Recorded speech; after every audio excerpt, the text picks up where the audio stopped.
ঢাকাবাসী বিশ্ব নবীকে আল্লাহ যে 5টা নাম ধরে ডাক দিয়েছিলেন, কাফেরদের 5টা নাম দেওয়ার বিপরীতে বড় কোরআন শরীফ থেকে আমি পেয়েছি বিশ্ব নবীকে তারা গালি হিসাবে 1 নম্বরে বলতো মিথ্যাবাদী, 2 নম্বরে বলতো পাগল, 3 নম্বরে বলতো গণক, 4 নম্বরে বলতো কবি, 5 নম্বরে বলতো জাদুকর। আল্লাহ একটা নামও সহ্য করতে পারেন নাই, 5টা নামের এগেনস্টে আল্লাহ 5টা নাম ধরে তাকে ডাক দিয়েছেন। ইয়া আইয়ুহান নাবিয়্যু ইন্না আরসালনাকা শাহিদাও ওয়া মুবাশশিরাও ওয়া নাযীরা وَدَاعِيًا إِلَى اللَّهِ بِإِذْنِهِ وَسِرَاجًا مُنِيرًا। আল্লাহ পাক বলেন, হে নবী, ওরা 1 নম্বরে আপনাকে মিথ্যাবাদী বলে, 2 নম্বরে আপনাকে পাগল বলে, 3 নম্বরে আপনাকে কবি বলে, 4 নম্বরে আপনাকে গণক বলে, 5 নম্বরে জাদুকর বলে। মানে আল্লাহ 1ম নম্বরে আপনার নাম দিলাম আপনি শাহিদা, আপনি সাক্ষীদাতা। এই শব্দটা পড়লে অন্তত যারা আলেম আছে, যারা বোঝে, তাদের তো অন্তরে ভয় সৃষ্টি হওয়ার কথা। আপনি কি বোঝেন আমি কি বলছি?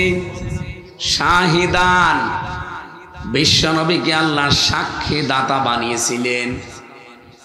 কিসের সাক্ষী?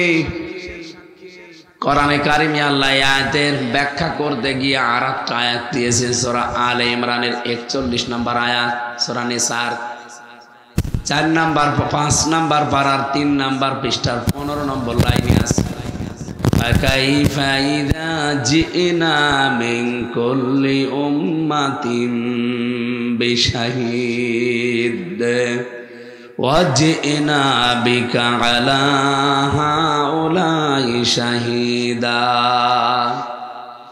আল্লাহ বলেন কেমন হবে একটু খেয়াল করেন। মনে হচ্ছে যে আল্লাহ এখনই আপনার প্রতি আমার প্রতি আয়াতটা নাজিল করছেন। কেমন হবে? কাইফা শব্দ কখন ব্যবহার করা হয় আমরা অনেকে জানি না। বালাগাত মানতেক পড়তে গিয়ে দেখলাম কাইফা শব্দটা প্রায় 13টা অর্থে আসে। এর 7 নম্বর অর্থে লেখা আছে কাইফা ব্যবহার করা হয় এমন কথা বলতে গিয়ে যে কথা আল্লাহ বিশ্বাস করতে চায় না। সূরা বাকারার ভেতরে আপনি 26-27 নম্বর আয়াতে পাবেন, কাইফা তাকফুরুনা বিল্লাহি ওয়া কুনতুম আমওয়াতান ফাহইয়াকুম। আল্লাহ বলেন মানুষ কেমন করে আমার সাথে নাফরমানি করে, আমার কুফরি করে, আমাকে মানতে চায় না, অথচ সে মৃত ছিল। মানে আল্লাহরও বিশ্বাস হচ্ছে না, কারণ এর আগের অবস্থা তো আল্লাহ জানে। হালাতা আলাল ইনসানি হাইনুম মিনাদ দাহরি লাম ইয়াকুন শাইআম মাযকুরা। মানুষের জীবনে কি এমন সময় যায়নি যে উল্লেখ করার মতো সে কিছু ছিল না? আমির হামজা একটা নাম 34 বছর আগে পৃথিবীতে আমার ছিল না। আমার এখন 33 বছর, 34 বছর আগে আমার বাবার বিয়ে হয়েছিল, ওই সময় আমার নাম আমির হামজা ছিল। বলেন বলেন। সেখান থেকে শুরু করে বাবার স্ফলিঙ্গ দিয়ে দ্রুত গতিতে নাপাক পানিটা বের হয়ে মায়ের রেহেমের ভেতরে যেতে যেতে প্রায় 20 কোটি সন্তান হওয়ার সম্ভাবনা ছিল।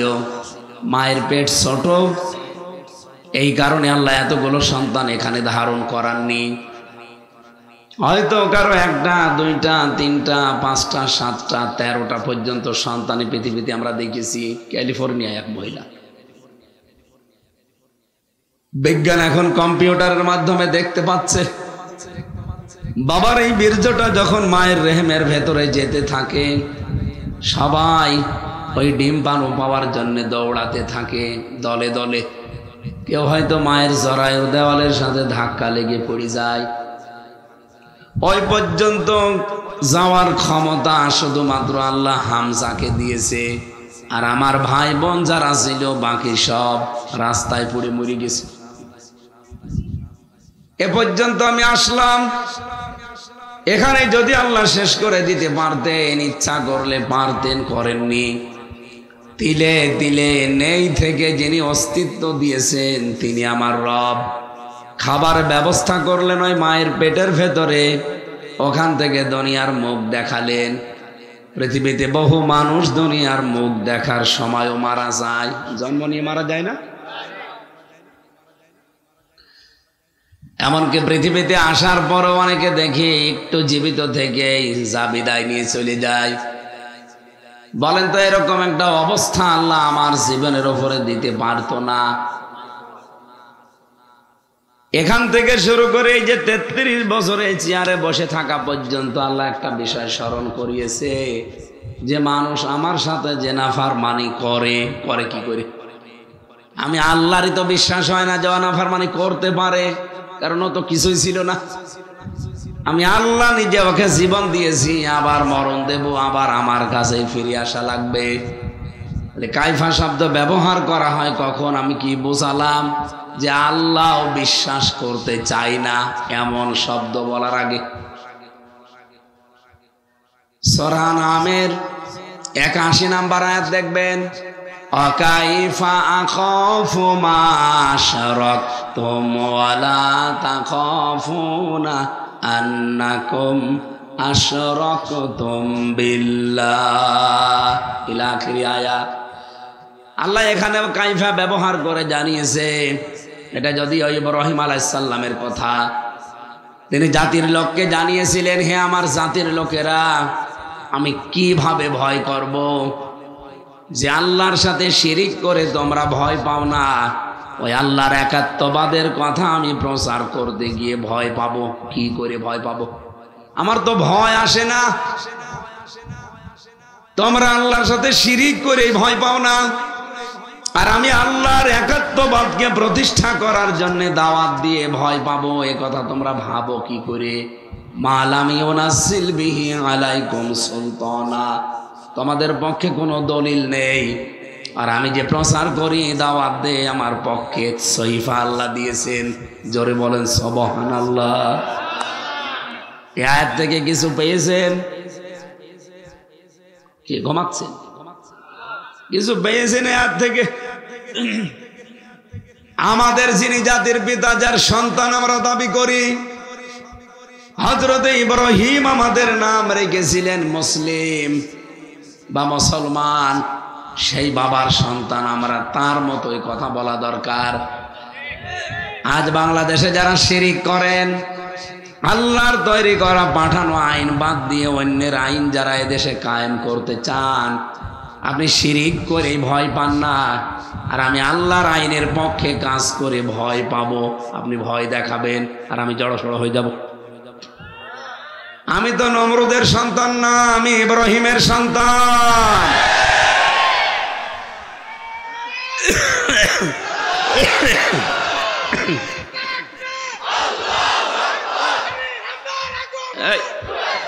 ও আগমন লাগবে না, আমি কি বোঝালাম বুঝেছি? আমি কি বলি আর কি দেয় আমারে বলে। আজ এই দেশে যারা মানুষের তৈরি করা আইন কায়েম করার জন্য উঠে পড়ে লেগেছেন, আপনার পক্ষে কোনো দলিল নেই, যা আছে সব বানানো। আপনি যদি ভয় না পান, আল্লাহর পক্ষ থেকে 30 পারা কোরআনের গ্যারান্টি আমার কাছে দলিল আছে, আমি ভয় পাবো আপনি ভাবেন কি করে? যারা এটা বিশ্বাস করেছিল ইব্রাহিমের সন্তান হিসাবে, তারা ফাঁসির দড়ি গলায় নিয়েছে, তারপরও মাথা নত করে নাই। যদিও অনেকে এখন তাদের বিরুদ্ধে উল্টাপাল্টা অপপ্রচার চালাচ্ছে যে এতদিন নাকি আমরা নৌকার সাথে মিল করেছিলাম, এজন্য আমাদের কিছু হয়নি। তা আর কি হবে? আমার মতো একটা ছোট মানুষই 3 বছর জীবন থেকে হারিয়ে ফেললো। কি কষ্টই না দিয়েছে তারা।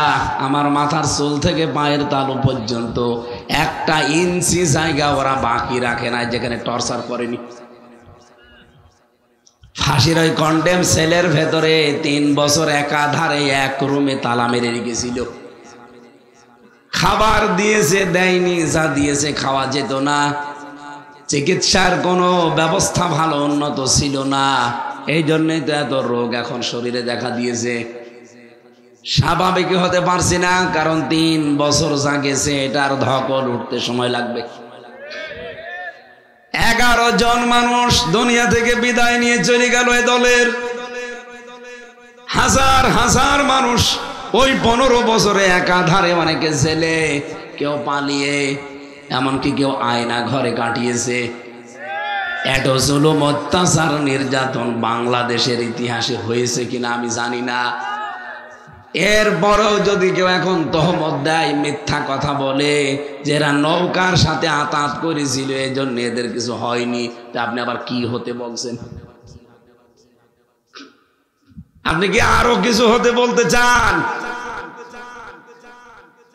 ঢাকাবাসী বিবেকবান মানুষ, আমরা শিক্ষিত, আপনারা। আমাদের জাতির পিতা ইব্রাহিম, আমাদের জাতির পিতা বঙ্গবন্ধু না, জাতির পিতা মুসলিম, জাতির পিতা ইব্রাহিম। এটা তো আমি বানাইছি নাকি? মিল্লাতা আবিকুম ইব্রাহিম হুয়া সাম্মাকুমুল মুসলিমিন।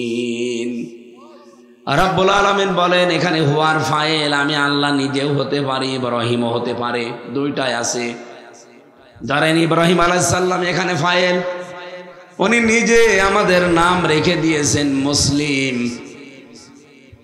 বাবা হিসাবে উনি একটা দায়িত্ব পালন করলেন, সন্তানের নাম রাখলেন।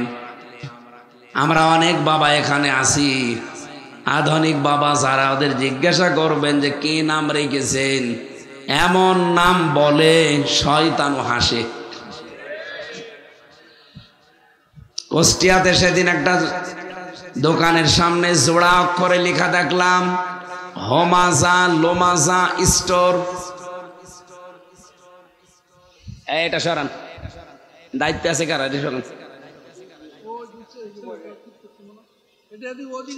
এরা এইভাবে ডিস্টার্ব করলে তো কথা তোলা যায় না।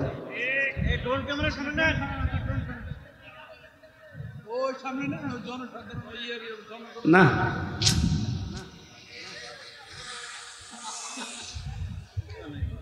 সুবহানাল্লাহ। এই কোন দিকে তাকিয়েছেন ভাই? এটা ইবাদত চলছে আর আপনি ইয়ার কি মারছেন মানে? লা ইলাহা ইল্লাল্লাহ সুবহানাল্লাহ আলহামদুলিল্লাহ লা ইলাহা ইল্লাল্লাহ মুহাম্মাদুর রাসূলুল্লাহ। আমার ভাইরা, ওনারা জিজ্ঞাসা করলাম যে আপনি নাম কিসের? বলছে আমার ডবল মেয়ে আছে, যমজ সন্তান হয়েছিল 2টা মেয়ে, শখ করে রেখেছি হোমাজা লোমাজা। আপনি জানেন এর অর্থ কি? বলছে না, কোরআনে পেয়েছি। উনি আমার আয়াত শুনিয়ে দিল, ওয়াইলুল লিকুল্লি হুমাজাতিল লুমাজা। আল্লাহ বলেন ধ্বংস হয়ে যাক হোমাজা আর লোমাজা। যারা সামনে এবং পেছনে মানুষের নিন্দা করে তারা ধ্বংস হয়ে যাক। ও কি নাম রেখেছে টের পাচ্ছে? আমাদের জাতির পিতা যিনি, আমাদের নাম দেখেন কত সুন্দর, মুসলিম মানে আত্মসমর্পণকারী। সুবহানাল্লাহ বলতে পারেন না? বাবা যারা এসেছেন, যারা গার্জিয়ান, এরকম একটা অর্থবোধক নাম রাখবেন। আমরা আত্মসমর্পণ করি, আমরা মুসলিম যারা পৃথিবীতে দাবি করি, যার তার সামনে না, আমরা শুধুমাত্র আত্মসমর্পণ করি আমাদের মালিকের কাছে। অন্য ধর্মের যারা দেশে আছেন, আপনাদেরকে আমরা দাওয়াতের উদ্দেশ্যে বলছি। এই যে বিশাল অনুষ্ঠান চলে গেল আপনার, আপনি কি দেখেছেন এই অনুষ্ঠানে আপনারা যাদের সামনে মাথা নত করলেন? যেদিন ওরা এই দশমীর দিনে তাদের দেবতাকে ডুবিয়ে দেয়, তাদের মূর্তিকে, তাদের ভগবানকে ডোবায়, ওই দিন আমি ছিলাম সিরাজগঞ্জে। মাহফিলের গেট আর পূজার গেট একেবারে পাশাপাশি। আমি মনে করলাম একটু দেখার জন্য হলেও যাই, কারণ বৃষ্টিতে নষ্ট হয়ে গেছে। কিছু মানুষ সামনে বসে আছে, মাহফিলে যাওয়ার রাস্তা আবার পেছন দিয়ে যাওয়ার সময় আমি বললাম নিয়ে যান, আমি একটু দেখি ওদের পেছনের অবস্থা কি। পেছনে তাকিয়ে দেখি সামনের দিকে যারা 8টা 10টা হাত নিয়ে দাঁড়িয়ে আছে, কেউ দাঁড়িয়ে নেই, ওর সব পেছনে বাঁশ দিয়ে খাড়া করা, একেবারে জায়গা মতো বাঁশ দিয়ে খাড়া করে দিয়েছে। দৃশ্যটা অনেকক্ষণ ধরে দেখলাম, সামনে আসলাম, এসে দেখি হ্যাঁ, যাদের জায়গা মতো বাঁশ দেওয়া ঠিক, তারা 8টা 10টা হাত নিয়ে পা নিয়ে এভাবে তাকিয়ে আছে। বলেন তো, যার নিজের জায়গা মতো বাঁশ না দিলে দাঁড়াতে পারে না, তার সামনে মাথা নত করে কোনো বিবেকবান মানুষ? আপনারা কি করছেন? কোরআনে কারিমে আমার আল্লাহ জানিয়েছেন, ইন্নাল্লাযীনা তাদউনা মিন দুনিল্লাহি ইবাদুন আমসালুকুম। নিশ্চয় যারা আল্লাহ বাদে অন্য কাউকে ডাকো, ওরাও আমি আল্লাহর আর একটা সৃষ্টি। তোমরা যেমন আমি আল্লাহর গোলাম, ওরাও আমার আর একটা গোলাম। কথা বলেন ঠিক কিনা? যাদের সামনে আজ বিবেক থাকার পরেও কাজে লাগাও না, মাথা নত করে বসে আছো।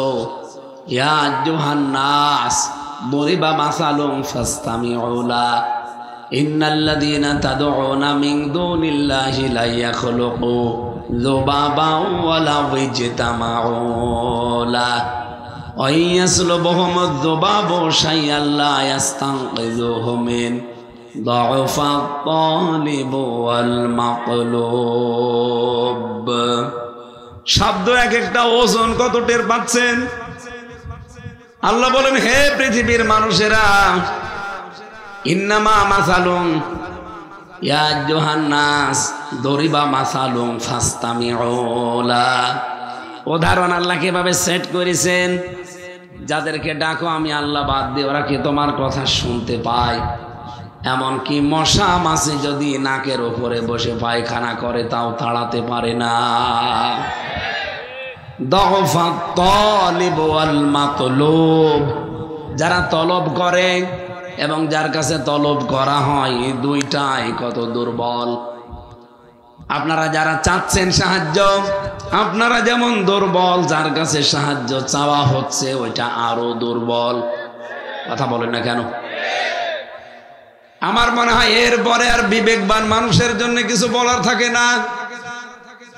আমি এটা শুধুমাত্র এই কয়জন মানুষের সামনে না, এই আওয়াজ যত দূর যাচ্ছে, সারা বিশ্বে যেখানে আওয়াজ পৌঁছাচ্ছে, সবাইকে উদ্দেশ্য করে বলছি, মূর্তি পূজা এটা একটা অসারতা, মিথ্যা কল্প কাহিনী ছাড়া কিচ্ছু না। এর কোনো ভিত্তিও হিন্দু ধর্মে নেই। আপনি হিন্দু ধর্মের গ্রন্থ পুরো পড়ে দেখবেন, মানুষ হয়ে কোনো মাটির তৈরি করা দেবতার সামনে মাথা নত করবে, এর ভিত্তি পাওয়া যায় কিনা? এগুলো ওদের নিজেদের বানানো ইবাদত। আমরা এই মাটির সামনে মাথা নত করি না, মাটির মালিক যিনি, তার সামনে আমরা আত্মসমর্পণ করি। এই জন্য আমাদের নাম কি? মুসলিম। বলেন বলেন। যে কথাটা তুলতে চেয়েছিলাম এখান থেকে,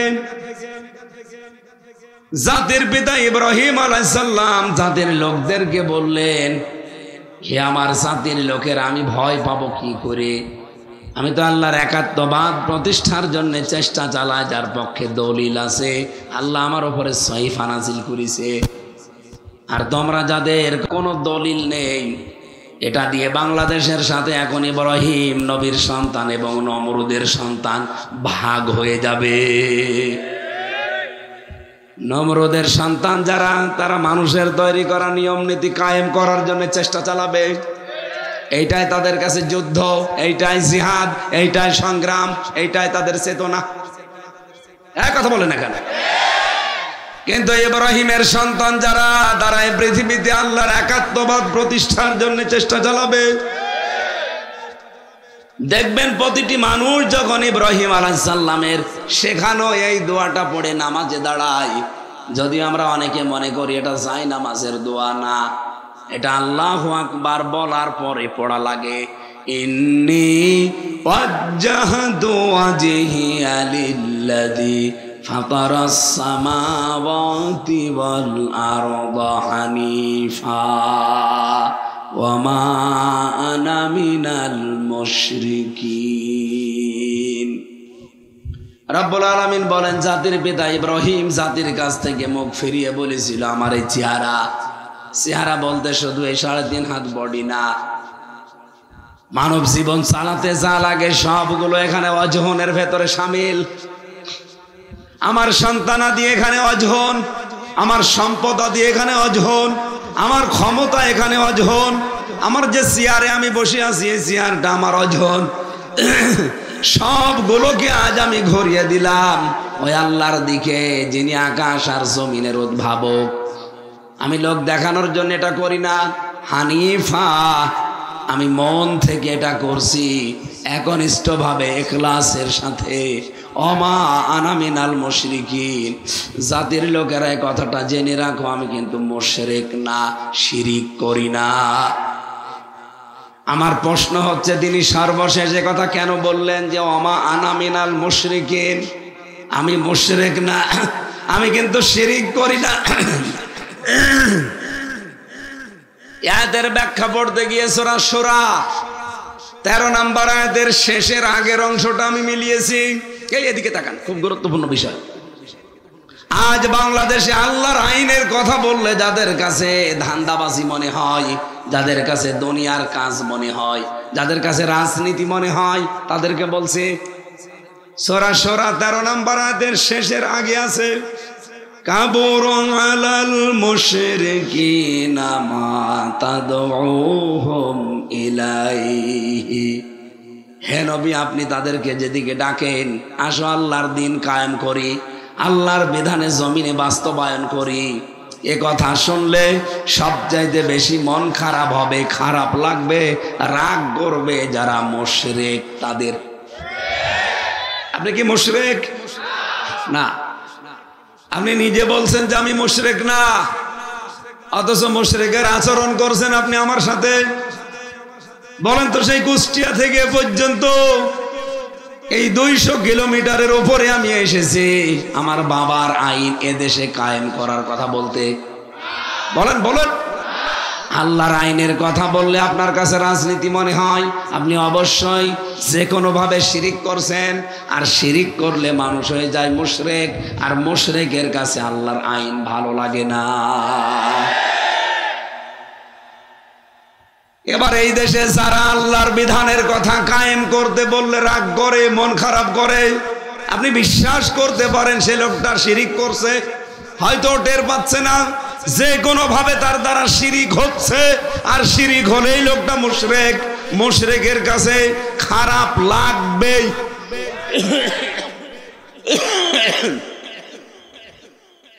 আপনাকে দিয়ে আল্লাহ দিন কায়েমের কাজ করায় না কেন জানেন? এদের পরের অংশে আছে, আল্লাহু ইয়াজতাবি ইলাইহি মাইয়াশা ওয়া ইয়াহদি ইলাইহি মাইয়ুনিব। আল্লাহ পাক বলেন, আমি যাকে এজতেবা করি, এজতেবা মানে নির্বাচিত করা, মনোনীত করা, পছন্দ করা, নির্বাচন করা। আমি আল্লাহ যাকে নির্বাচন করি, মনোনীত করি, পছন্দ করি, যাকে আমার ভালো লাগে, এই লোকটাকে আমি আল্লাহ আমার দিন কায়েমের কাজে লাগিয়ে দেই। কেন লাগাই? ইয়াহদি ইলাইহি মাইয়ুনিব। যে লোকটা মন থেকে আমি আল্লাহর দিকে ফিরে আসতে চাই, তার এই ফিরে আসাটা আমি দেখি ও কি লোক দেখানোর জন্য আসে, না আমি আল্লাহর জন্য একনিষ্ঠভাবে আসে। এইটা দেখার পরে ওকে আমি একনিষ্ঠভাবে দিন কায়েমের কাছে লাগিয়ে দেই। বাংলাদেশে এখন 4,20,00,000 মানুষ সরাসরি বলছে আমরা এদেশে আল্লাহর বিধান কায়েম করতে চাই। আর 3 কোটি মানুষ তারা এখনো গোপনে আছে, এখনো ওপেন না। সব মিলে আমি একটা রিপোর্ট পেয়েছি, 7,20,00,000 মানুষ এখন আল্লাহর আইনের পক্ষে। কথা বুঝতে হবে, 18 কোটির উপরে মানুষ, 7,20,00,000 বাদ দিলে এখনো কত মানুষ আছে আপনি বলেন? এই বাংলার জমিনে এখনো এতগুলো মানুষ যে কোনো ভাবে শিরিক করছে। শিরিক করলে মানুষ মুশরিক হয়ে যায়, আর মুশরিকের কাছে করছেন কালো আল্লাহর আইন ভালো লাগে না। এবার আপনি মিলিয়ে নেন আপনার সাথে, নাকি নাম ধরা লাগবে? আল্লাহর বিধানের কথা বললে আপনার কাছে রাজনীতি মনে হয়, আপনি উঠে চলে যান। আরে এই স্বভাব তো আবু জেহেলের, কারণ ও শিরিক করতো, ও ছিল মুশরিক। ও কিন্তু বলতো আল্লাহ একজন আছে, ওটা আমি জানি। কাবা শরীফ আল্লাহর ঘর, ওটাও জানি। এজন্য বদরের ময়দানে যাবার আগে কাবার গিলাফ ধরে ও কেঁদেছিল। ওর জীবনী পড়ে দেখেন, কাবার গিলাফ ধরে কেঁদেছে, কাবার মালিক তুমি আসো, আমি জানি মুহাম্মদের বিরুদ্ধে যাচ্ছি যুদ্ধ করার জন্য বদরের ময়দানে। সত্যের পক্ষে যে আছে তাকে তুমি বিজয় দিও। ওর দোয়াও কবুল হয়ে গেছে, কারণ ও তো সত্যের পক্ষে ছিল না। সত্যের পক্ষে যে ছিল আল্লাহ তাকে বিজয় দিয়েছে, ওর দোয়াও কবুল। বলেন আবু জেহেল আল্লাহ একজন আছে বিশ্বাস করতো না? আমি কি এটা বানাচ্ছি? কোরআনে কারীম জানিয়েছে, ওয়ালা ইন সালতাহুম মান খালাকাস সামাওয়াতি ওয়াল আরদা লা ইয়াকুলুন্নাল্লাহ ইলা আখিরি আয়া। কোরআনে কয়েক জায়গা আল্লাহ এরকম আয়াত দিয়েছেন। হে নবী, আপনি যদি ওদেরকে জিজ্ঞাসা করেন আসমান আর জমিন কে বানিয়েছে, ওরা গ্যারান্টি দিয়ে বলবে আল্লাহ বানিয়েছে। লা ইয়াকুলুন্নাল্লাহ, লামে তাকিদ নুনে সাকিলা। আবু জেহেল পর্যন্ত গ্যারান্টি দিয়ে বলেছে আল্লাহ বানিয়েছে, কিন্তু আর আল্লাহর পাশাপাশি অন্য কাউকে ওই রকম মনে করতো, এই জন্য ওরা মুশরিক। শিরিক কাকে বলে এক কথায় জবাব দিচ্ছি, আল্লাহ যেটা পারে এটা অন্য কেউ পারে এই কথা বিশ্বাস করার নাম শিরিক। আর শিরিক যে করে সে মুশরিক। এ বাংলা বোঝা যাচ্ছে? বলেন এ পৃথিবী বানিয়েছে কে? আবু জেহেল এটা বলতো না? বলতো না? বলতো। কিন্তু নবীজি যখনই বললেন আলা লাহুল খালকু ওয়াল আমরু, এই জমিন আল্লাহ বানিয়েছে, এখানে আইন চলবে আল্লাহর, তখনই ও বলেছে না ওইটা আমি মানি না, ওইটা রাজনীতি। আমার মনে হয় বাংলাদেশে এখন অনেকেই আবু জেহেলের ভূমিকায় অবতীর্ণ হয়ে গেছে। আমি নাম ধরলেও ধরতে পারতাম। এখন বহু আবু জেহেল এখন আমরা দেখতে পারছি। বলে আকাশ বানিয়েছে আল্লাহ, জমিন বানিয়েছে আল্লাহ, কাবা ঘর আল্লাহর, কোরআন শরীফ আল্লাহর। কিন্তু যখনই বলা হয় এর ভেতরে 500 আইন আছে, এগুলো আসেন আমরা ব্যক্তিগত জীবন থেকে আন্তর্জাতিক জীবন পর্যন্ত এগুলো প্রয়োগ করি, কায়েম করি, প্রতিষ্ঠা করি, তখনই কেমন যেন মুখ কালো হয়ে যায় মুশরিকদের মতো। হযরত ইব্রাহিম এমনি কথা বলেন নাই, ওমা আনা মিনাল মুশরিকিন, আমি কিন্তু শিরিক করি না, আমি মুশরিক না। ও ঢাকাবাসী, এখান থেকে আমাদেরও ইব্রাহিমের সন্তান হিসাবে শিক্ষা নেওয়া দরকার। প্রতিদিন আপনি যত ওয়াক্ত নামাজ পড়বেন, যত ওয়াক্ত নামাজ পড়বেন, যত রাকাত নামাজ আপনি দুনিয়ায় পড়েন, দেখবেন প্রতি 2 রাকাতের আগে এইটা কিন্তু বলা লাগে। এটা সহিহ হাদিস দিয়ে প্রমাণিত। আপনি তাকবীরে তাহরিমা দেওয়ার পরে প্রথমে এইটা পড়বেন, ইন্নী ওয়াজ্জাহতু ওয়াজহিয়া লিল্লাযী, এরপরে সুবহানাকাল্লাহুম্মা। আর আমরা অনেকে এটা জায়নামাজের দোয়া মনে করি, পড়ি না, ছেড়ে দেই। প্রতিদিন 5 বার নামাজ পড়েন, এ কথাটা মুখ দিয়ে আল্লাহ এমনি এমনি বের করে নিচ্ছে মনে করেন? কত গুরুত্বপূর্ণ কথা চিন্তা করতে পারেন। এই জমিনে যদি আল্লাহ নিরাপত্তা দিতে চাই, 2টা জিনিস দেখে। এদিকে তাকান, আমাদের দেশে এখন নিরাপত্তা আছে?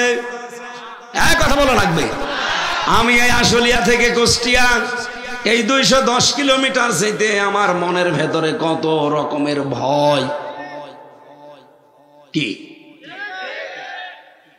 আমি নিরাপদে যাবো এই গ্যারান্টি আমার আছে নেই।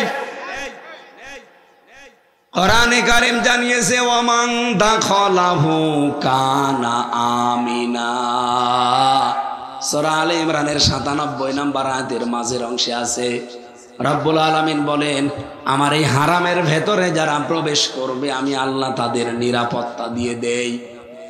আওয়ালাম ইয়ারাউ ইলাল আরদি আওয়ালাম ইয়ারাল্লাযিনা, হে নবী আপনি কি দেখেননি ওই জায়গাটা হারামান আমিনাই ওয়ায়াতাখাত্তাফুন নাসু মিন হাওলিহিম, আমার হারামের যে অংশটা এটা পুরাটাই নিরাপত্তা বেষ্টিত, অথচ এর আশপাশে তাকান সেখানে কিন্তু মারামারি, সেখানে কিন্তু বিভিন্ন রকমের অপকর্ম হচ্ছে। আমার হারামের এরিয়ার ভেতরে কোনো রকমের সমস্যা নেই, পুরা জায়গাটা নিরাপত্তা দিয়েছে কে? আমার প্রশ্ন, আল্লাহ হারামের এরিয়া প্রায় 2.5 কিলো 3 কিলোমিটার যারা গেছে, হারামের এরিয়া শুধুমাত্র আপনাদের এই মসজিদের এতটুকু না, 2.5-3 কিলোমিটার এরিয়া মিলে এ বিশাল এরিয়ার ভেতরে প্রবেশ করলে আপনি শান্তি স্বস্তি নিরাপত্তার চাদরে বেষ্টিত। এটা দিচ্ছে কি সরকার না আল্লাহ? কেন দিয়েছে? দুইটা জিনিস আল্লাহ বলেন সেখানে পাওয়া যায় না, এই জন্য আমি আল্লাহ এই জায়গাতে নিরাপত্তা দিয়ে দিয়েছি। 1 নম্বরে এখানে যে মানুষগুলো আসে ঈমান ছাড়া এখানে আসতে পারে না। কি কথা বলেন এখানে? আপনি লেখা আছে যেখানে মুসলিম ছাড়া গয়রে মুসলিম প্রবেশ করা নিষেধ, তার মানে ঈমান নিয়ে আপনাকে আসা লাগবে। 2 নম্বরে এই এরিয়ার ভেতরে আপনি কোনো শিরিক পাবেন না।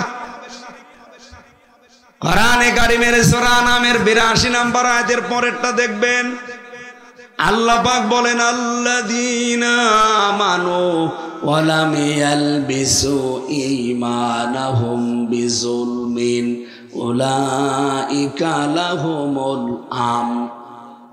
যারা ঈমান আনার পরে তাদের ঈমানের সাথে জুলুম মিশ্রণ করে না, এখানে জুলুম মানে শিরিক, তারা জুলুম এবং শিরিককে তাদের ঈমানের সাথে মিশ্রণ ঘটায় না। উলাইকা লাহুমুল আমন, আল্লাহ মনে হচ্ছে এইভাবে করে দেখাচ্ছে যে এই মানুষগুলোই নিরাপত্তার হকদার।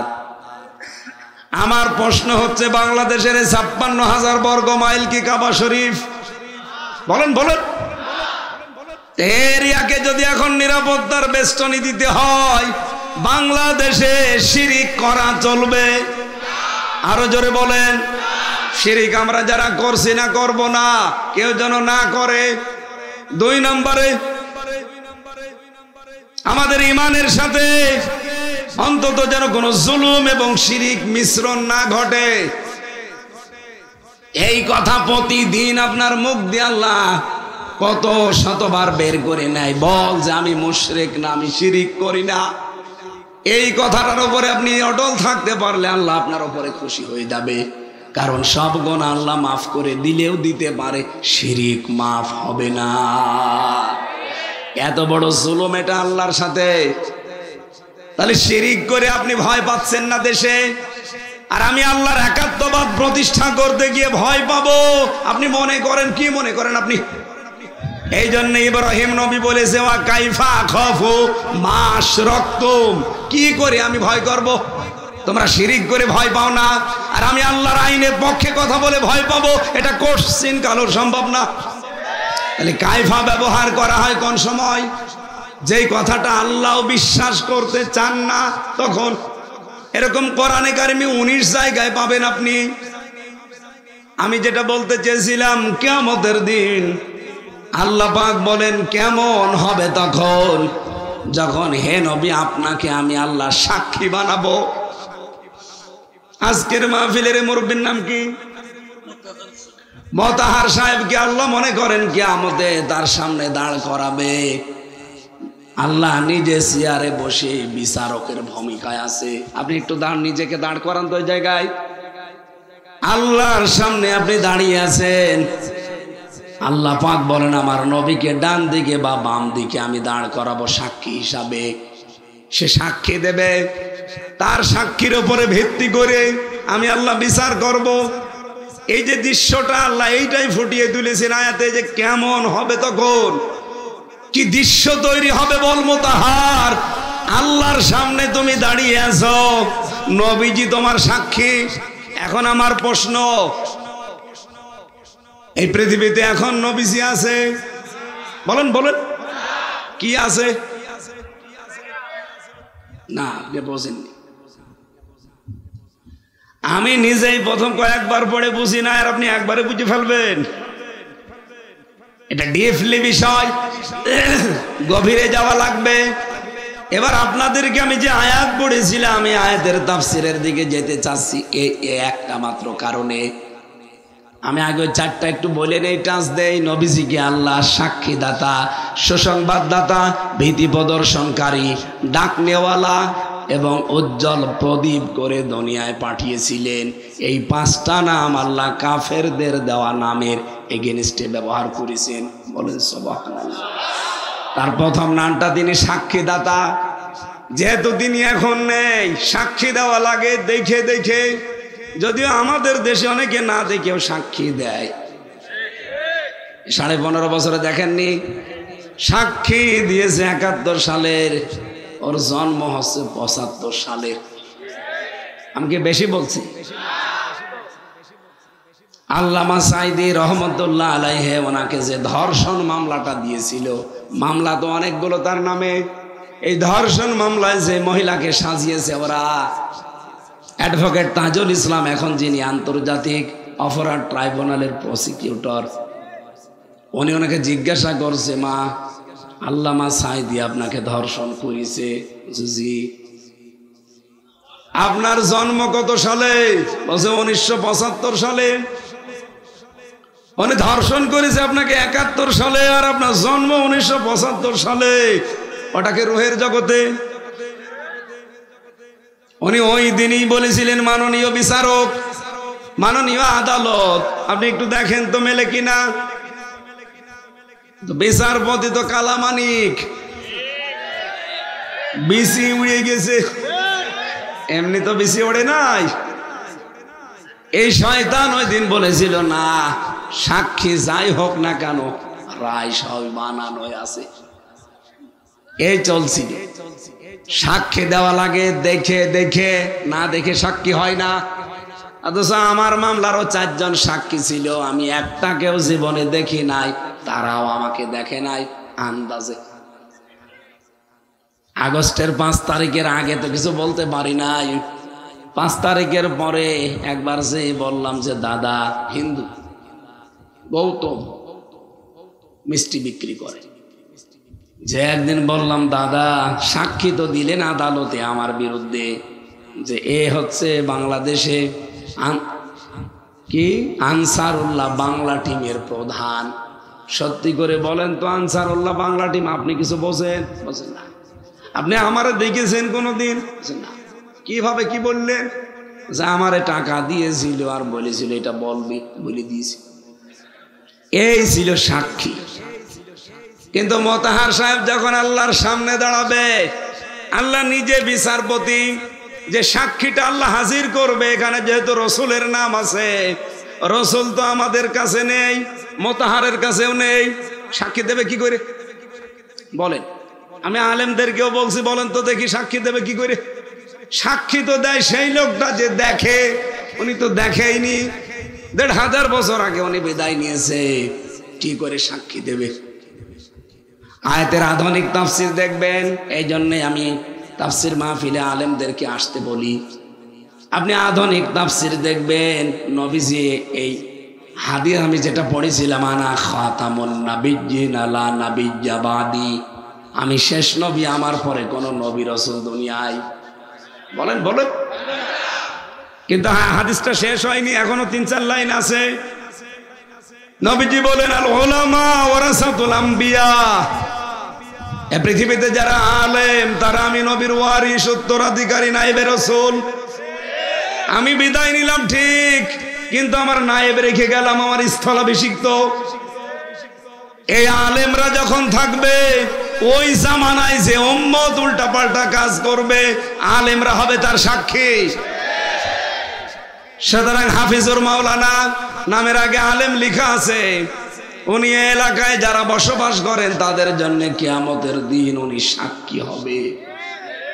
ওনাকে আল্লাহ তার ডান পাশে বাম পাশে দাঁড় করাবে, জিজ্ঞাসা করবে হাফিজুর এই লোকটা কেমন ছিল বল।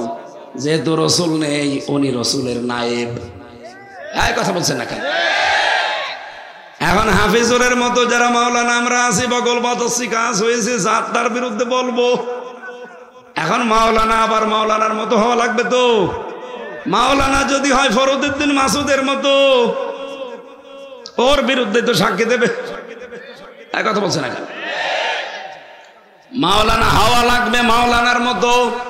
এখন মাওলানা কারা? ইমাম ইবনে তাইমিয়া রাহমাতুল্লাহ আলাইহি বলেন, তিনটা গুণ যার ভেতরে পাওয়া যাবে সেটা হচ্ছে আলেম, যাদেরকে আমরা মাওলানা বলে ডাকি। এক নম্বরে ওটা দুনিয়াতে যতদিন আছে আল্লাহর কালাম নিয়ে সে ব্যস্ত থাকবে, গবেষণায়। আজ আছে কোরআন নিয়ে গবেষণা করার মতো আলেম নেই।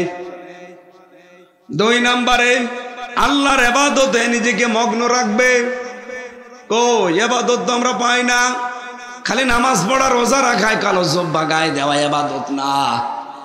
খায়রুন নাস মাইয়ানফাউন নাস, উত্তম মানুষ আল্লাহর কাছে ওইটা যার দ্বারা মানুষের উপকার হচ্ছে এবং হবে। নবীজি কিন্তু খায়রুন নাস বলার পরে মাই ইয়ানফাউন নাস দিয়েছেন। ইয়ানফাউ মোজারে, বর্তমান ভবিষ্যৎ, প্রেজেন্ট ফিউচার। ইয়ানফাউন নাস না বলে যদি বলতেন ইয়ানফাউল মুসলিমুন, যারা মুসলমানের উপকার যারা করে, এই মানুষগুলো দুনিয়ায় উত্তম না। ইয়ানফাউন নাস, যারা মানুষ হয়ে মানুষের উপকার করছে ভবিষ্যতেও করবে। আল্লাহর নবীর ভাষায় আল্লাহর কাছে তারা শ্রেষ্ঠ মানুষ। তাহলে ইবাদত হবে মানুষের উপকার যারা করে, এটা সর্বশ্রেষ্ঠ ইবাদত। কথা বলেন না কেন? আমার তেলাওয়াত কিন্তু আয়াতের একটা ব্যাখ্যায় দেখবেন এই পয়েন্টটা আসবে। এদিকে তাকান। 3 নম্বরে সে আল্লাহর নিষিদ্ধ কাজগুলো সাধ্য মতো ছেড়ে দিয়ে চলার চেষ্টা করবে। এই 3টা গুণ যার ভেতরে আছে সে হচ্ছে আলেম। এই আলেম কিয়ামতের দিন মোতাহারের পক্ষে বিপক্ষে সাক্ষী দেওয়ার জন্য দাঁড়িয়ে যাবে। আমি আশা করি কথা বোঝাতে পেরেছি। সুতরাং আলেমদের সাথে আপনি চিন্তা ভাবনা করে চলবেন, যদি প্রকৃত আলেম হয়ে থাকে। আর যদি আলেম নামেও জালেম হয়, ওরই বিচার করবে কে? আমরা সূরা, এটা আরাফ, সূরা আরাফের 157 নম্বর আয়াতের 4 ভাগের 1 ভাগ পড়েছি। আমি যতটুকু আয়াত নিয়ে স্টাডি করা আছে আমার, আমি অল্প সময়ে ডেলিভারি দেওয়ার চেষ্টা করছি। রব্বুল আলামিন বলেন, আল্লাযীনা আমানু ওয়া লাম ইয়ালবিসু ঈমানাহুম বিযুলমিন উলাইকা লাহুমুল আমনু ওয়া হুম মুহতাদুন। আয়াতের মূল কথাগুলো আগে বলে নেই। বিশ্ব নবীকে আল্লাহ 6টা কাজ আয়াতের ভেতরে দিয়েছেন। কয়টা? আরো জোরে বলেন। আমাদের করণীয় 4টা। কয়টা? নবীজির পরিচয় আছে 3টা। 3, 6 আর 4 কত হয়?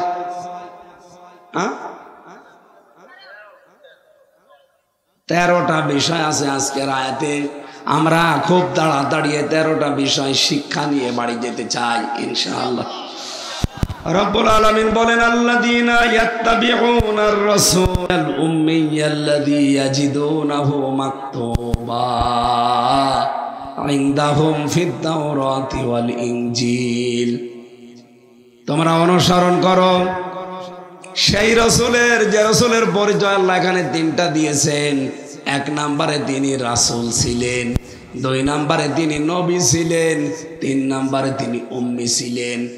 রাসূলের এখানে পরিচয় পেলাম কয়টা? আরো জোরে বলেন। মা মানার রাসূল লুগাতান শারহান, মা মানান নবী লুগাতান শারহান, মা মানাল উম্মি লুগাতান শারহান। 3টা বিষয় এবার জানা লাগবে। রাসূল কাকে বলে, নবী কাকে বলে, উম্মি কাকে বলে? 1 নম্বরে যেহেতু তার প্রথম পরিচয় তিনি রাসূল, তিনি কি? তিনি রসুলকে শুধু আরব জাহানের জন্য, আরো জোরে বলেন, বলিয়া আইয়ুহান্নাসু ইন্নী রাসূলুল্লাহি ইলাইকুম জামিআ। নবী আপনি বলেন তামাম পৃথিবীর সব মানুষের জন্য আল্লাহ আমাকে রাসূল করে পাঠিয়েছেন। রাসূল শব্দের বাংলা অর্থ হচ্ছে বার্তাবাহক। কি বললাম? কি বার্তাবাহক আপনি বুঝলেন? উনি যে বার্তাগুলো নিয়ে এসেছিলেন ওই বার্তাবাহকের কথা এখানে পরিচয় দেওয়া হচ্ছে।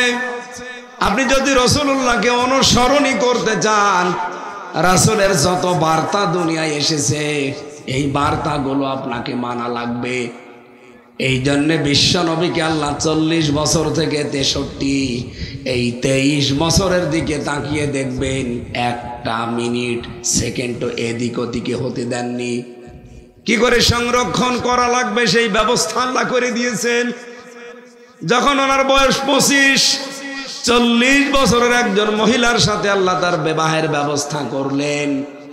আল্লাহ যদি ওই সময় ওনার বয়স 25, 16 বছরের মেয়ে বিবাহের ব্যবস্থা করতেন, আল্লাহর নবী ওই সময় টিকে থাকতে পারতেন না।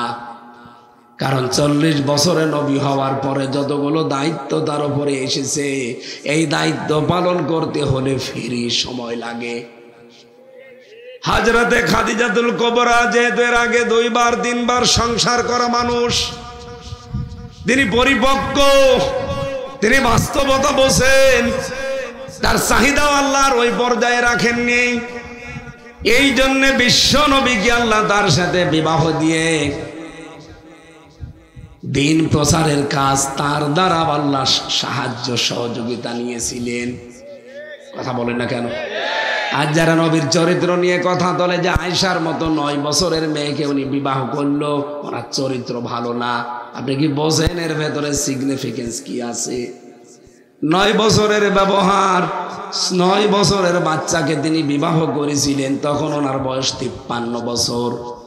এমনি করেন নাই, কারণ ছিল এই, কারণ আল্লাহর নবী মুহাম্মদুর রাসূলুল্লাহ এমনিতেই বাইরের জীবন আমরা অনেকেই জানি, কিন্তু তার ব্যক্তিগত লাইফ স্টাইল কিভাবে তিনি লেপের নিচে থাকেন, কিভাবে স্ত্রীর সাথে থাকেন, কিভাবে একেবারে পারিবারিক জীবনটা ব্যবহার করেন, এটা জানা অনেকের দ্বারা সম্ভব না।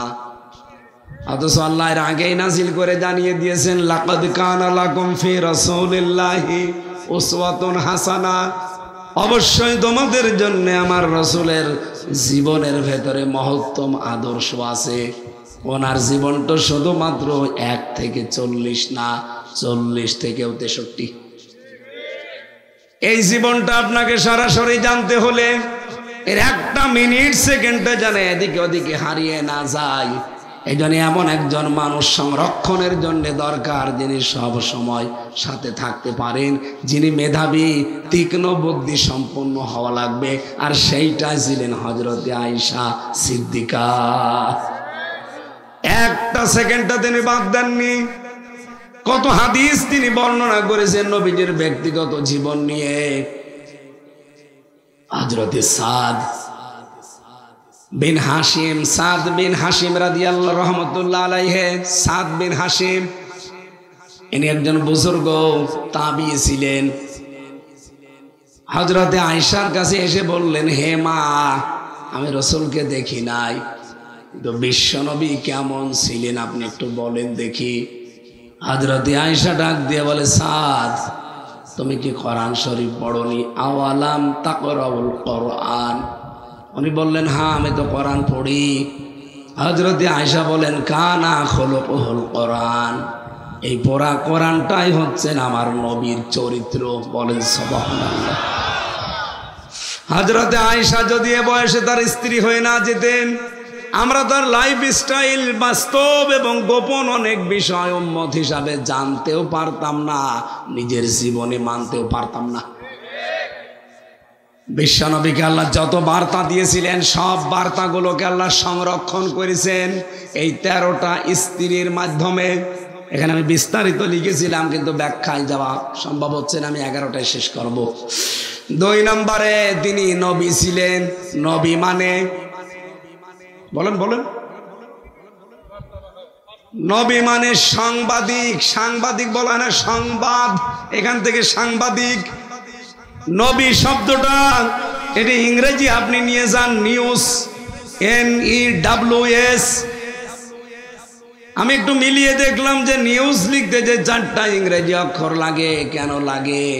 N দিয়ে নর্থ, E দিয়ে ইস্ট, S দিয়ে সাউথ, W দিয়ে ওয়েস্ট। আপনি মিলিয়ে দেখেন এই 4টা শব্দ যদি এক জায়গায় করেন, পৃথিবী আর বাকি থাকে না। তার মানে তামাম পৃথিবীর যত সংবাদ আল্লাহ পাক আমার নবীজিকে দিয়ে পাঠিয়েছেন। তিনি উম্মি ছিলেন। এমনিতে স্বাভাবিকভাবে আমাদের মতো কলেজ, বিশ্ববিদ্যালয়, মাদ্রাসায় লেখাপড়া করেননি। ওনাকে যিনি পড়িয়েছেন সরাসরি শিক্ষককে।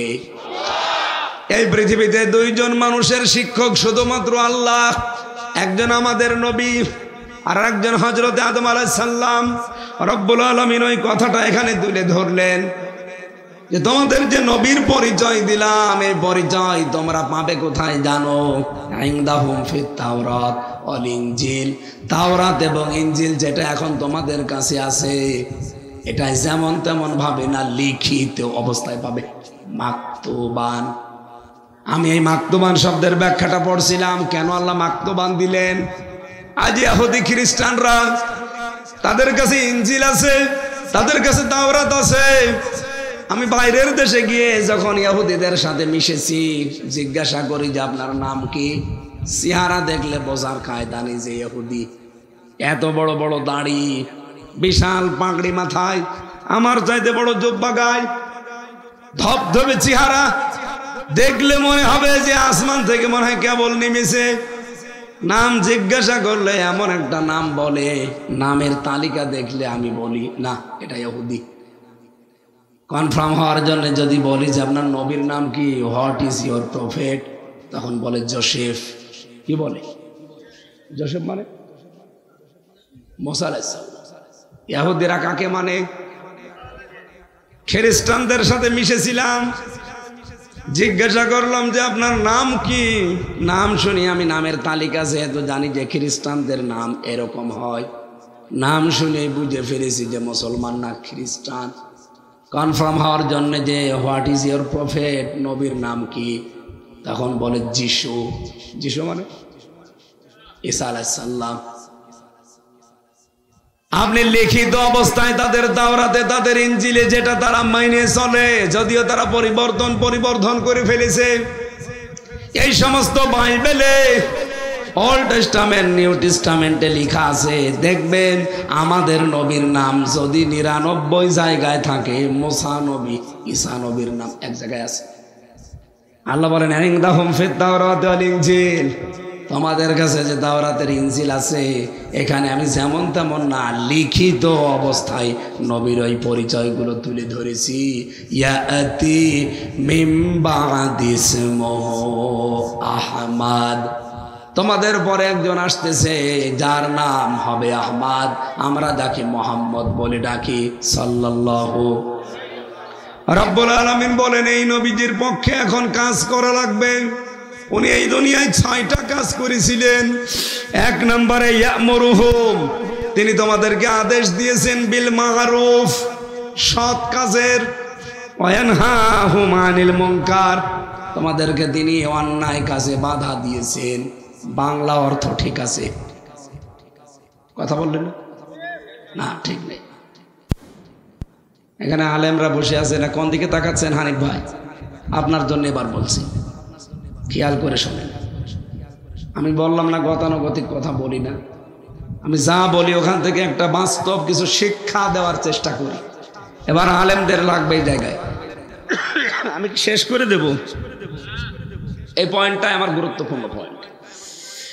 ইয়ামুরুহুম বিল মারুফ ওয়া ইয়ানহাহুম আনিল মুনকার, তিনি তোমাদেরকে ভালো কাজের আদেশ দেন, অন্যায় কাজে বাধা দেন।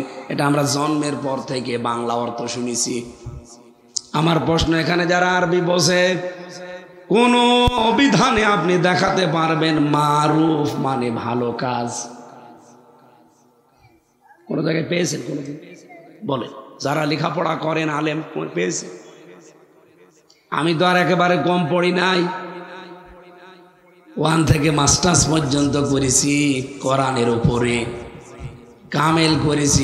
কত অভিধান দেখলাম দেশে বিদেশের বিভিন্ন লাইব্রেরিতে। মারুফ মানে আমি কোনোদিন ভালো কাজ এটা পাইনি। কেউ পেয়ে থাকলে আপনি আমাকে দেখান। মারুফ শব্দের শাব্দিক অর্থ হচ্ছে পরিচিত। আরাফা ইয়ারিফু উরফুন, ওই যে আরাফাতের ময়দান বলে না, সেখান থেকে এটা এসেছে। আরাফাতের ময়দান মানে কি? পরিচিত হওয়ার স্থান।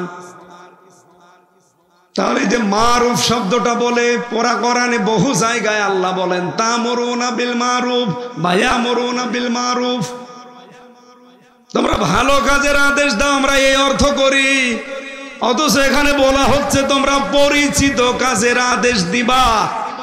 এখন পরিচিত কাজ কি, আর আপনি পরিচিত হয়েছেন কবে, আর সেই পরিচিত কাজগুলো কি?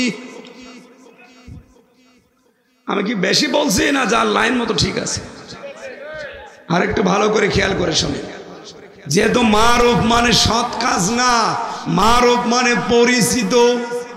এই পরিচিত আপনি হয়েছেন কখন, আর ওই পরিচিত বিষয়গুলো কি কি, কখন হয়েছিলেন আপনি পরিচিত বলেন তো? আমাদের জাতি পিতা বললাম 2 জন মানুষকে আল্লাহ নিজে শিক্ষক হয়ে শিক্ষা দিয়েছেন। তার ভেতরে 1 নম্বরে মুহাম্মদুর রাসূলুল্লাহ, আর 2 নম্বরে হযরতে আদম আলাইহিস সালাম। ওনাকে আমার আল্লাহ যেদিন বানিয়েছেন, ফেরেশতাদেরকে যে বলেছিলেন যে তাকে সেজদা দাও, কেন দেবে সেজদা? আল্লাহ তার আগে তাকে এমন কিছু শিক্ষা দিয়েছেন। ওয়াল্লামা আদামাল আসমাআ কুল্লাহা, এসমের বহুবচন আসমা, কুল্লাহা।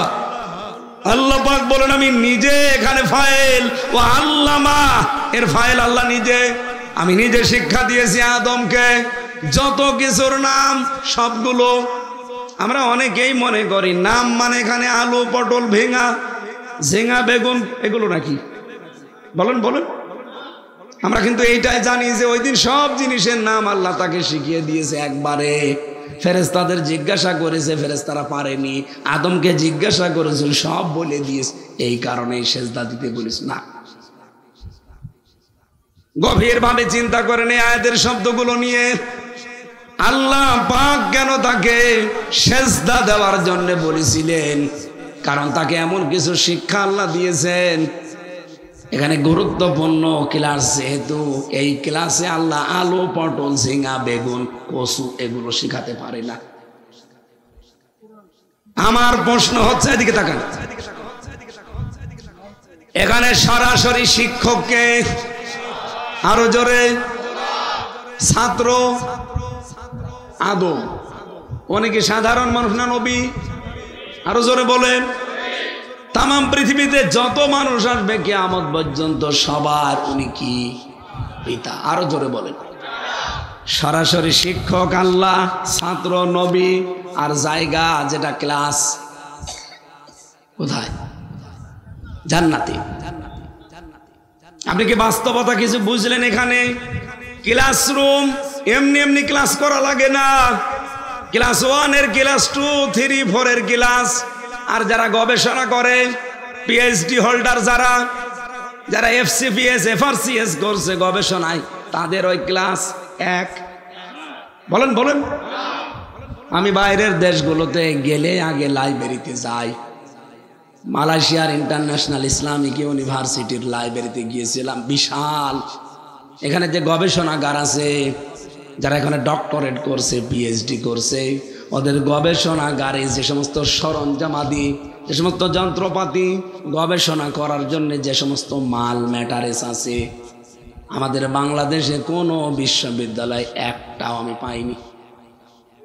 কারণ এই পৃথিবীতে 257টা দেশ, 1000 বিশ্ববিদ্যালয়ের একটা তালিকা আছে, মার্কিং করা আছে, কিন্তু 1000 বিশ্ববিদ্যালয়ের ভেতরে বাংলাদেশের একটাও নেই।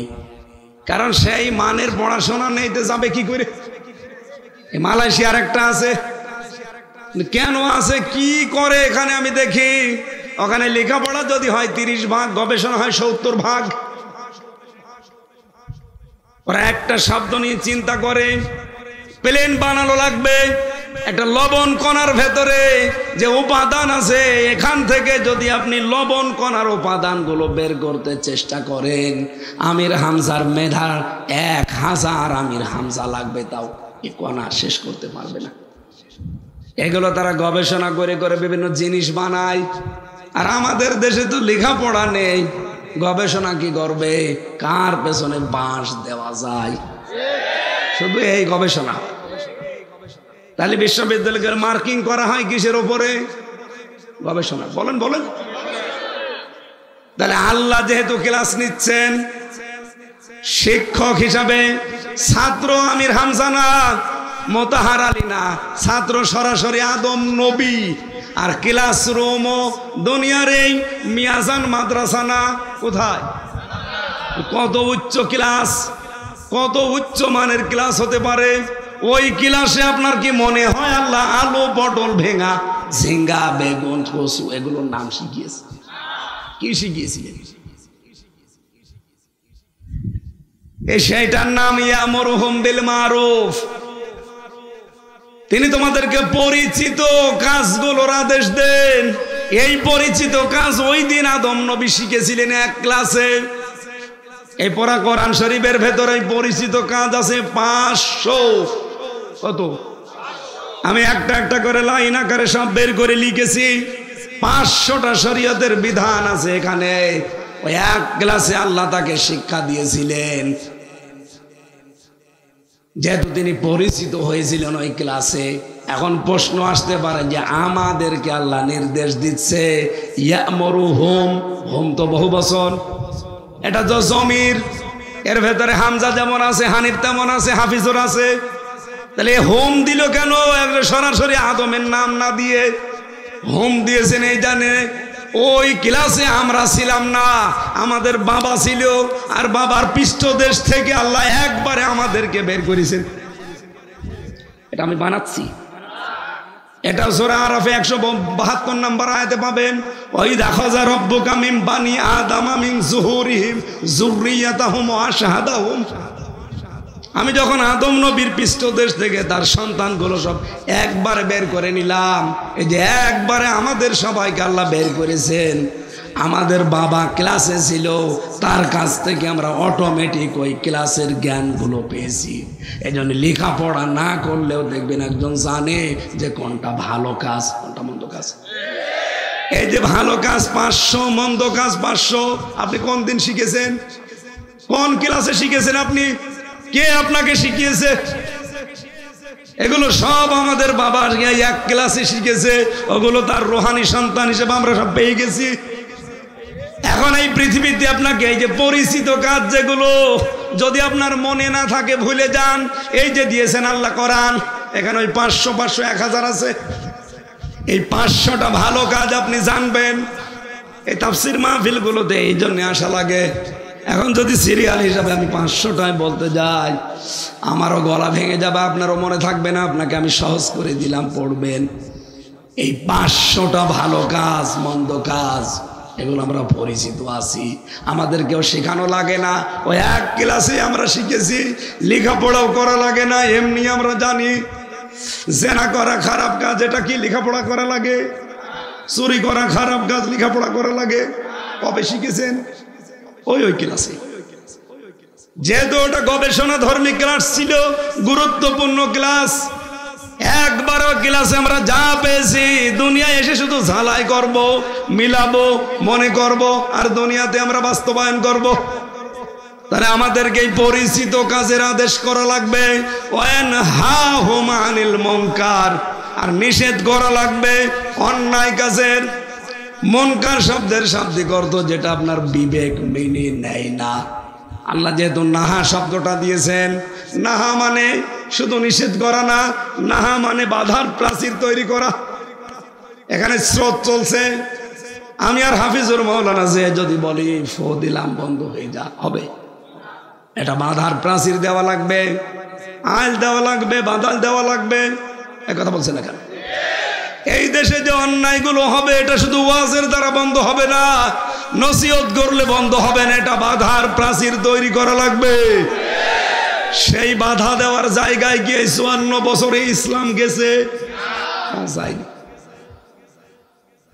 আজ বাংলাদেশে 54 বছরে ইসলাম অনুরোধের জায়গায় আছে, বাধা দেওয়ার জায়গায় নেই। আমরা এবার ইসলামকে শুধু অনুরোধ না, বাধা দেওয়ার জায়গায় নিয়ে যেতে চাই। আর এটাকে অনেকে রাজনীতি মনে করছে। আপনি এটা করেন, আপনার পেছনে আমি আছি। যারা করবে তাদের পেছনে থাকা লাগবে। এ নির্দেশ কার? ওয়ানহাহুম, এটাও বহু বছর আনিল মুনকার। এরপরে ইউহিল্লু লাহুমুত তাইয়্যিবাত ওয়া ইউহাররিমু আলাইহিমুল খাবাইস ওয়া ইয়াদাউ আনহুম ইসরাহুম ওয়াল আগলাল আল্লাতী কানাত আলাইহিম। অনেকগুলো কথা ছিল, আমার কণ্ঠ বসে যাচ্ছে। আর কথা বলা এখন ঠিক হবে না, আগামীতে আবার দেখব ইনশাআল্লাহ। আল্লাহুম্মা আমিন। লা ইলাহা ইল্লাল্লাহ, লা ইলাহা ইল্লাল্লাহ ওয়াহদাহু লা শারীকা লাহু, লাহুল মুলকু ওয়া লাহুল হামদ ওয়া হুয়া আলা কুল্লি শাইইন কাদির। রব্বুল আলামিন যেভাবে আরম্ভ করেছি